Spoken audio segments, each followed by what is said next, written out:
name is Roel Wouters, and I'm part of this collective called Moniker. We founded it 2 years ago, and I did it together with Luna Maurer and Puckey. And we're based in Amsterdam, and we do, we quite often call ourselves a graphic design studio, but we're also feel very free in a digital environment. And this is us. Left is Luna Maurer, and it's me in the middle, and that's Puckey, and we're all equal partners, equally big. I think when we were just graduated, that we felt that we saw like all our other peers, we saw them starting their professional practices, and we saw we could recognize their styles or their ways of working. Now, especially their styles, their visual, the way they sort of visually separated themselves from others, and therefore would be able to run a studio. And we also felt that we were connected, but it was not so much visible in our work, like in the aesthetic sense. And then we start talking about this, like how do we feel so much connected, but why don't we like see that in the visual output of the world, of the work? And then we start working, and in the end, I'll try to make it short. We found this term, it's called conditional design, and we didn't do that immediately. We just first started with making drawings. And it was not so much about the drawing itself. We didn't think of ourselves as illustrators or drawers, especially, but we felt that drawing is a very easy tool to make a sketch or to think through a principle. And we did that in Luna's kitchen table on Tuesdays. And the people in the workshop that we're doing, they will see this as very familiar. Every week, somebody came up with a rule, a set of rules that we were going to execute in this evening. And so it was about designing principles, rules, and we will, in the end of the evening, have a drawing. After we did this, we also tried to put into words what that exactly was, this way of design thinking, and it became the conditional design manifesto. So here's an example of this, one of these workshops. This one's called mirroring, and we always try to mirror each other's drawing, but there's one is basically the boss, and we have to try to mirror the other ones. The boss, and then the boss changes all the time, rotates. So sometimes you make a mistake, and you get all these sort of awkward situations where if you continue in a mistake, then you cannot really, you don't know how to continue. Anyway, what we did is in a very precise, I feel I repeat a little bit like what I've been saying to the students last couple of days. But we did a very precise, we were really like mad if somebody made a mistake. We did it with lots of concentration. And I don't know, what was, I just continue. So this is one of the end results. Another one that we did was 4 long lines, and then we drew for 2 hours lines, and we were not allowed to cross each other's lines. And here, what became really like, in the beginning, like a very frivolous first line, in the end became borders that we would never would be able to cross anymore. And this is another one, it's called The Beach. And it is, if you go to the beach, then you always try to quickly scan for the most empty spot. And then you put your towel on and you go laying in the sun. And what was really nice about that, I don't think you can see it anymore, but Luna always made this really thick blue dots, and somehow those had quite some authority, and therefore we sort of made circles around it. And it's sadly enough, we sort of compensated that at the moment we realized that, but we always look for this sort of, so we come up with a system and we play with the system, and then we try to see if there's any sort of social side effects or like things that we did not really anticipate on in the beginning. And then we also thought that this way of thinking, so not so much focusing on like a visual output or like a an end result, but more what we really like is to create a system where something can happen within. We thought that deserved like special attention, and therefore we created a book, and that's called, so not only the manifesto, but also a book, and it's called the Conditional Design Workbook. And it's designed by a Swiss designer, Julia Born, and it's published by Valis. It's a publisher in Amsterdam. In the book, all these workshops that we did are like quite precisely formulated and edited and presented in a very simple way, where every page has one rule. Okay, so we did that a lot, and then we were also asked to talk about that quite often, and at one point we were sort of fed up with these drawings, and then we thought like, and then also in the meantime we formed a studio. Before that we were not a studio, and then we still do these kind of experiments, but not anymore on the kitchen table at Luna's place, but we do that on Thursdays in our attic of our studio, and we made a new setup. It's not only about this drawings anymore, but it's also we also have a projector from top projecting on this table, and we do all kinds of workshops or tests within this setup. And in this case, we make like an interplay between Photoshop and a pen, and then Photoshop is making selections, and we as ants are marching like from the one end to the other and trying to get out of this box. Oh, mistake.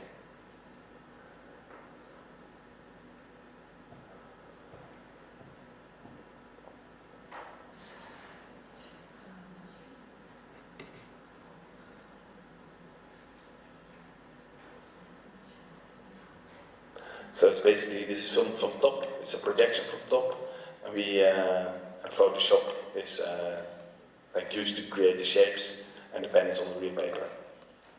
These are just very small exercises that we don't really use for anything else than just avoid being like busy with clients and practicalities.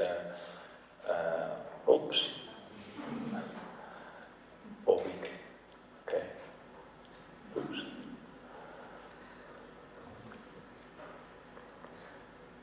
So this sort of attitude towards design, we also try to embed that in our practice. And the first project that I want to show that somehow does that is called One Frame of Fame. It's a music video for a Dutch hip-hop formation. And the idea is that you enter a website, and in this website you are asked to contribute one frame to a music video. And the band members, they show you what you have to do in front of your webcam. Let me see. So you click on Start Camera, you're allowed to participate, and then you get this frame that you have to copy.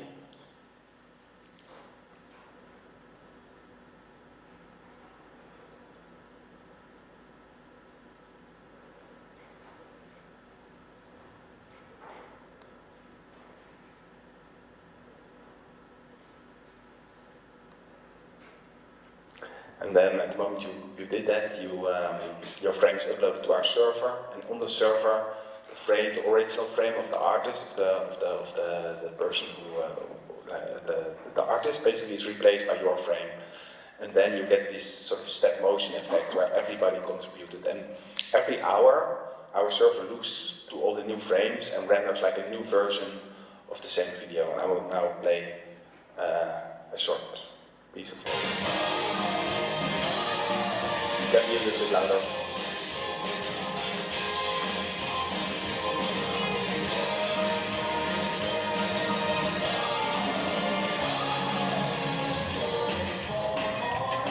Can be louder. Okay. Anyway,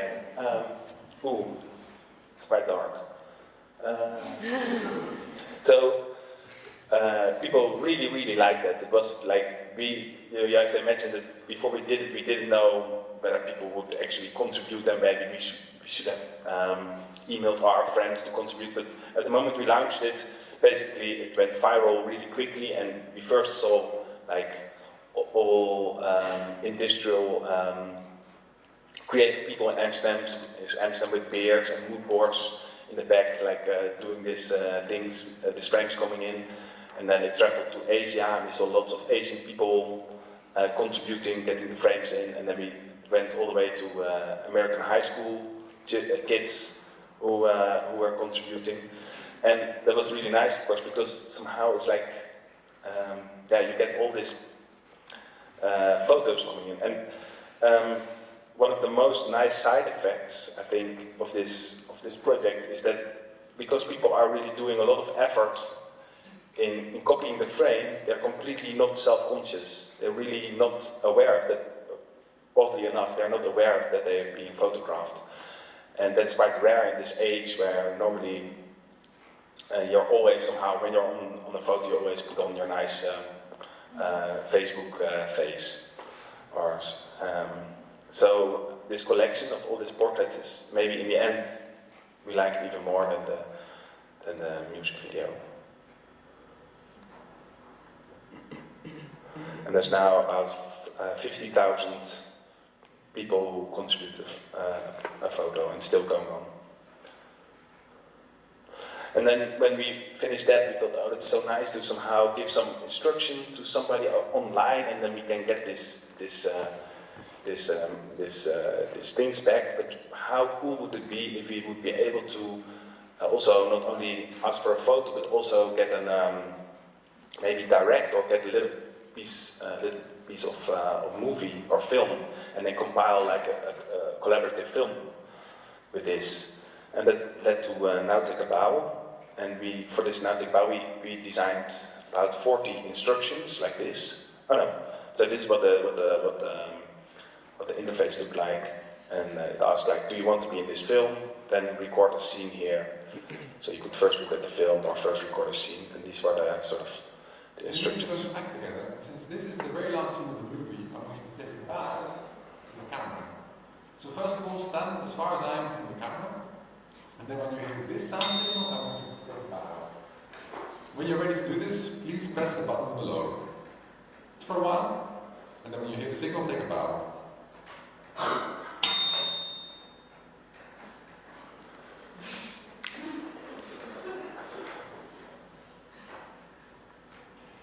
In a minute we're going to act together, and in this scene I want you to show something that is really special to you. So I brought this record sleeve I recently designed, and I want you to find something different, something that you recently bought, a photograph or something that's just something special to you. And whenever you have that, I want you to leave the frame, and on this cue, and the frame like this. So you have the object, go outside of the frame. Whenever you're ready, press the button below. Okay, there we go. 3, 2, 1.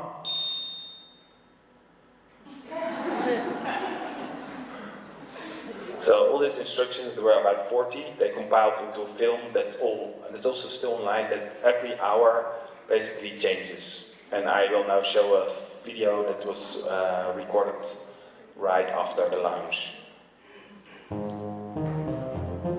If I was the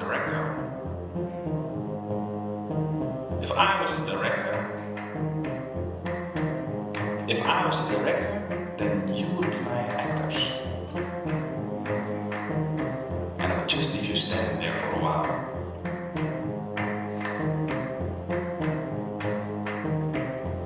You would be standing in front of me, looking at me in anticipation.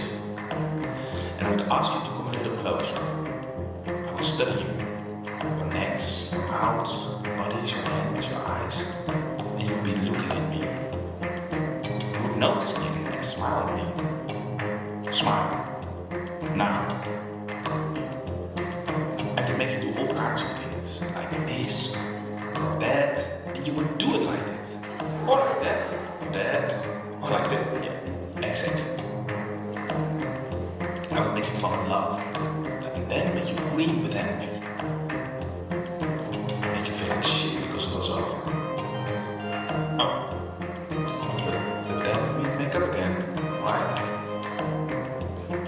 Even when my question remains the same, your answers will always be different. As long as you keep answering, I'll keep asking. It is really not the end result that counts. There's no such thing as an end result. The process is the product. This film will never be finished. Are you waiting for something? Oh yeah, assignment. Let's see. What would you like me to ask you? Show me something that you really like. Alright, let's go.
And at the end, you would take a bow.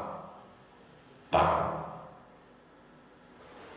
So that's what was really funny about this is that that was way less, although I liked it a lot personally, it was way less viral or successful than the other one. And we started thinking about why is that? And there were, it's not so clear, but there's multiple reasons or things that I think that could be sort of, responsible for this. And one thing is that I think if, in the first one we promised like you can be part of a music video, and I think that's a very clear promise, and people really see the reward immediately. Like, okay, if I invest a bit of time, I will be part of the music video, and that's something I like. And with the next one we asked like, do you want to be part of a film? And then you think like a film, how can I be part of a film? And it's a way more complex sort of, and then especially if it's an short art film, people don't know really where they end up. So that makes it they might be less willing to share this project and therefore spread less quickly. Another thing is maybe also that like doing a pose behind a webcam is something you can do at your home, at your work, and it's not really, nobody would really look weird at you, but if you really have to do a whole scene and show something that you like, that might be like a little bit of a bigger barrier. Anyway, we still think that this technology of this idea that you can sort of use or let people do kind of things over the web, remotely sort of give them instructions and receive, has like also potential for like other nice things, we don't know yet what, but we'll come up with something. Now the next two projects are dedicated to the cursor, the computer cursor. It's like a device, like a little thing, an arrow that we've been using for the last decade or two, you could say, and it's slowly disappearing because, like, of course, we as professionals still use the laptops with the cursor, but more and more, like consumers, they're more into swiping and in zooming and pinching, and we thought it's nice to make like sort of a monument, or as you will, or like a little web project. First one is called Pointer, and it's basically a simple website, and it celebrates the cursor. Oh, this I should have shown before. So if you enter the website, you're asked to hold your mouse still, and then there pops up an image of somebody who's pointing at your pointer.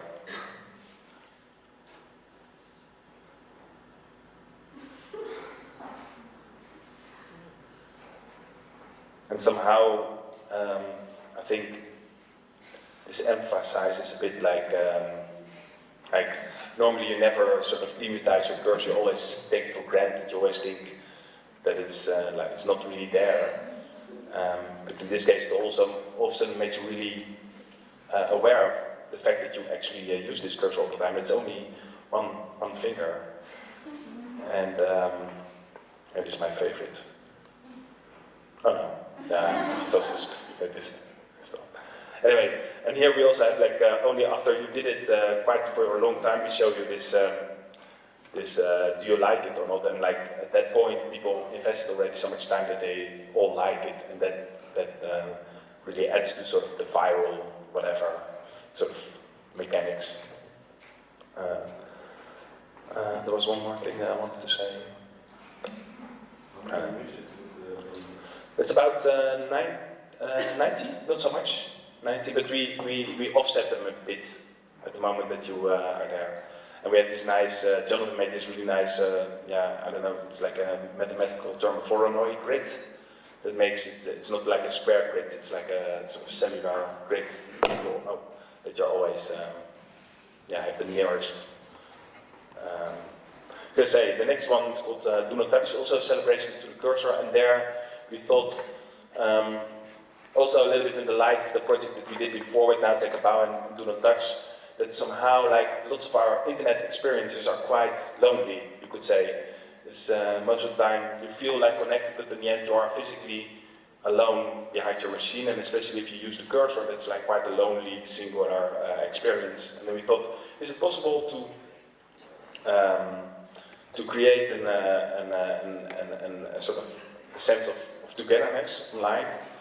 And both Jonathan and me had this common game that we played a lot when we were young. It was called a Nemesis or Gradius. It's like an 8-bit computer game, and you have to fly through the space and you have to shoot the enemies. But then there was this artist, which I forgot the name of,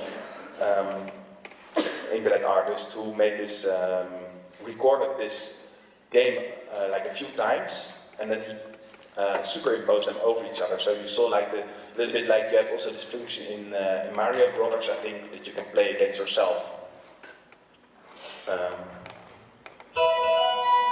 So these are all, the enemies always come at the same spot. And the different planes are basically the different moments with the plane.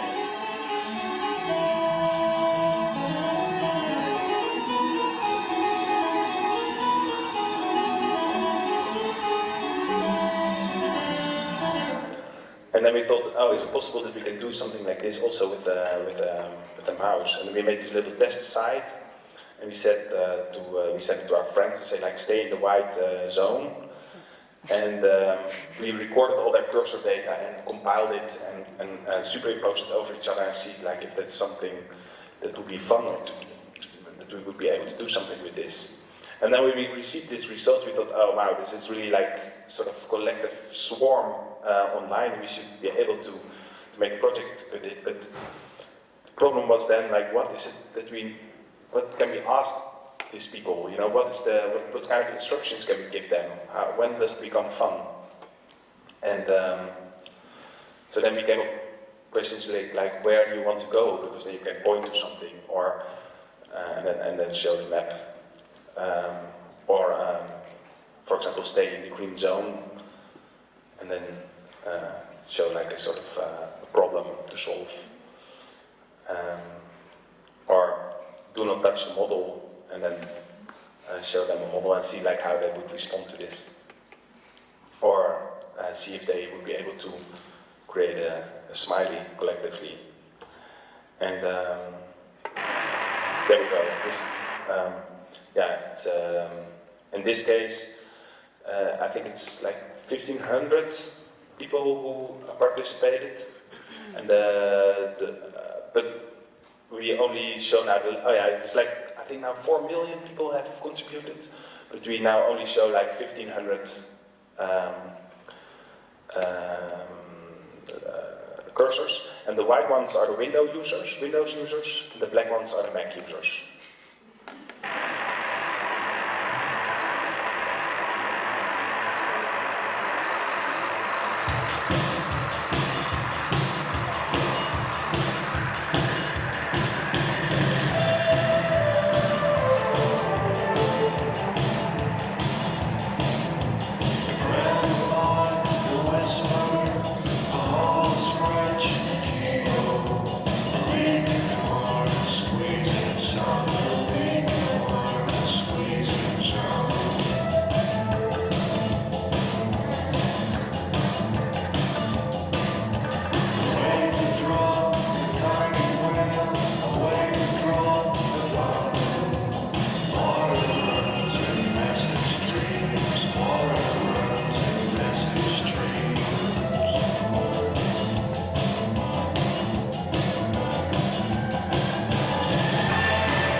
things that we concluded from this project is that we saw this little things, this people, like, or this mouse in the corner, that is something that we never expected to do, like making circles in the corner, and we didn't know what that was, and then we realized that there were people who actually wanted to test if it was real, if they were really recorded, and they thought it was a nice way to be able to identify themselves, and they're always in there. Another observation, like we didn't know that like or was also an option, like that lots of people like or. And of course, in the beginning, like when we just launched it, it was like the most obvious sort of where you're from. It was like all the sort of the usual suspect, like Western Europe, and North America, and Japan, Asia. And but also sometimes it was like all of a sudden it was then in South Africa. It was on a big block, and then it was there. We saw like lots of traffic coming from this area, and it was really nice to see basically this project traveling over the whole globe in the course of a few months. Yeah, this of course also it's something we anticipated on, that like people would be sort of self-censoring effect. And what is also really nice to see is that the people who like follow the rules, to say like do not touch the model, they just go out of the model and they freeze. And the people who like who don't do that, they just keep moving a bit. So this, I think that's also something that we really like in our projects, that we sort of we state as rules. We try to be as clear as possible in the assignments, in the tasks that you have to do. But if you cheat, that's also fine. It's not like an hermetic thing. It's always like ways to sort of. We always also like that if people sort of find a way to work around it, or to sort of make that a topic. I don't know what's up with the nose. It's also something that people like. Yeah, and here also talking about noses, like in the collective memory of us, apparently a smiley has a nose. And I think in reality, smiley doesn't have a nose.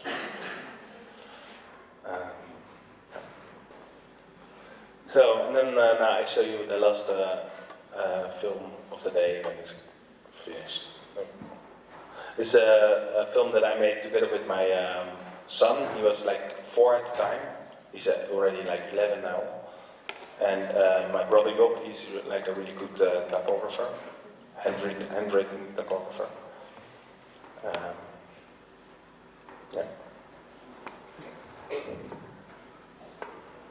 And they together write the alphabet.